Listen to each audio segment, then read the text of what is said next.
Hi everyone, hey, Paul Digrigoli, and we're here for another Facebook Live. Had a great week last week up in Massachusetts. Got a chance to see my staff and all my students. It was just a remarkable week, and we also had our graduation. That was really a nice kickoff. My staff did an incredible job putting this graduation together. So what I'd like to share with you this weekend is, or this week I should say, is how to create an amazing work ethic. And these are kind of 5 key components that I think that will really help you and engage you into having a good work ethic. I said this to you before, and I want to say it again. There's nothing better than creating a culture of excellence. Walking in that front door of whatever establishment that you might be working in, and love the people you work with, and love the opportunities that come your way within the organization. And I know we think about this and we talk about it, but having a good work ethic and really contributing to your organization and your team and every single component is kind of major. So what I'd like to do is to talk to you about 5 key components that develop a work ethic within work. Because we have a tendency to slip and take things for granted and not be motivated. You should be able to know your highs and your lows. Like you all know this, and I'm a morning person, and I'm ready, 5 a.m. club, I'm ready to rock and roll. And then like around 3 o'clock, 4 o'clock, I start to get, if I'm at my desk, I get a little tired. And then things pick back up again. Then by 8, 9 o'clock at night, I'm ready to fall asleep, standing up. I mean, it's just unbelievable. So you got to know your energy level. You got to know your focus. I talk about this in a 1-page plan, how you should have your big 5 and your little 5s, and do your big 5s when you're at peak state and you're at peak performance. So let's talk about the 5 key components of good and amazing work ethics. Number 1, practice punctuality.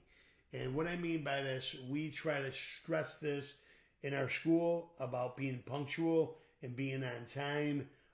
It eliminates a lot of stress and anxiety and being ready for your client, or being ready for your test, or being ready for your exam, and being ready to rock and roll. I think practicing punctuality is really, really important. This is where things suffer. If you're not on time, somebody says 12 o'clock, we're ready to go, or 1 o'clock, and you dilly-dally, and you got to run back in the house, and you got to grab something, or you got to run back in your office. You're putting a lot of pressure on the people that are waiting for you. There's a lot of anxiety that creates a lot of anxiety, and you don't have any respect for them, as far as I'm concerned. Number 2, develop professionalism. Now, when I talk about developing professionalism, it starts with you first. Learning how to manage yourself. Whether it's exercise, whether it's eating well, whether it's listening to good music, whether it's your nutritional factor, whatever it might be, dress for success, look the part, look good, have energy, have passion. And the name of the game there is that you got to be inconsistent in what you do. I think is incredibly important. All right. So number 2 is developing professionalism. Number 3. Cultivate self-discipline. This goes hand in hand with number 2 of being professional, and it goes hand in hand with practicing punctuality, having self-discipline. When we talk about cultivating self-discipline, no matter what you do in your entire life, you must have self-discipline. It creates the magic. It creates the moment. It creates productivity. It makes you feel better about yourself. It's just like it drops serotonin or dopamine in your brain. It lights you up. It makes you excited.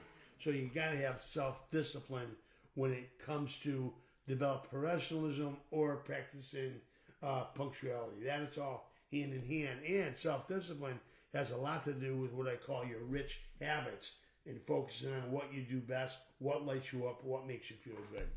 Number 4. Use your time wisely.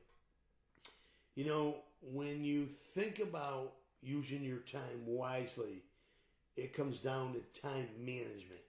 And how you spend your time is extremely important. Break it down, the most important time during the day that you have the most energy level, that you focus on the biggest tasks, and then move on. Time management, both in your personal life and your professional life, are absolutely incredible. You know, you always can get more money, but you can't get more time. How you spend your time is extremely valuable. All right, and number 5, this is kind of the big one, and you hear this quite often, but we don't practice it. We don't do it because we just ready, aim, and fire, and that is to stay balanced.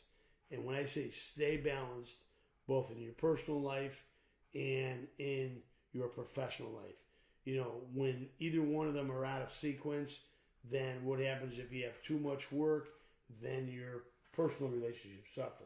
If you have too much of your personal relationship, then your work suffers. So you got to have a balance between the both, and you got to integrate them both, and you got to understand the difference between how do I balance my work out and how I balance my professional life out. You know, when you talk about your professional balance, you know, I think the key there is that when you're at work, be at work. When you're on vacation, be on vacation. You can't mix the two. And then secondly, with your personal life, you know, you got to focus on how you manage yourself.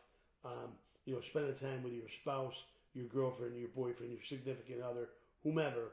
And I think that's really important. And the name of the game there is absolutely know how to communicate. You must communicate with excellence. And that's really the key. I'm not sure. Well, there you have it. That's your 5 key components. Practice punctuality, number 1. Number 2, develop professionalism. Number 3, cultivate self-discipline. Number 4, use time wisely. And number 5, stay balanced. Okay? Those are how to create an amazing work ethic. If you have these 5 key components and you focus on that, it's a game changer. Have a great week. We'll talk to you next week. I got a very, very busy month this month. I'm going to be out to Austin, Texas. I'm going to be in Gastonia. I'm going to be in North Carolina and South Carolina. And it's going to be a busy, busy month. And I'm going to be back up in Massachusetts for my favorite holiday, which is Thanksgiving. And that's going to be incredible when we have our Thanksgiving dinner with our students then in our faculty. That's really what it's all about. I love Thanksgiving, my favorite holiday. Have a great week. We'll talk to you next week. Bye-bye now.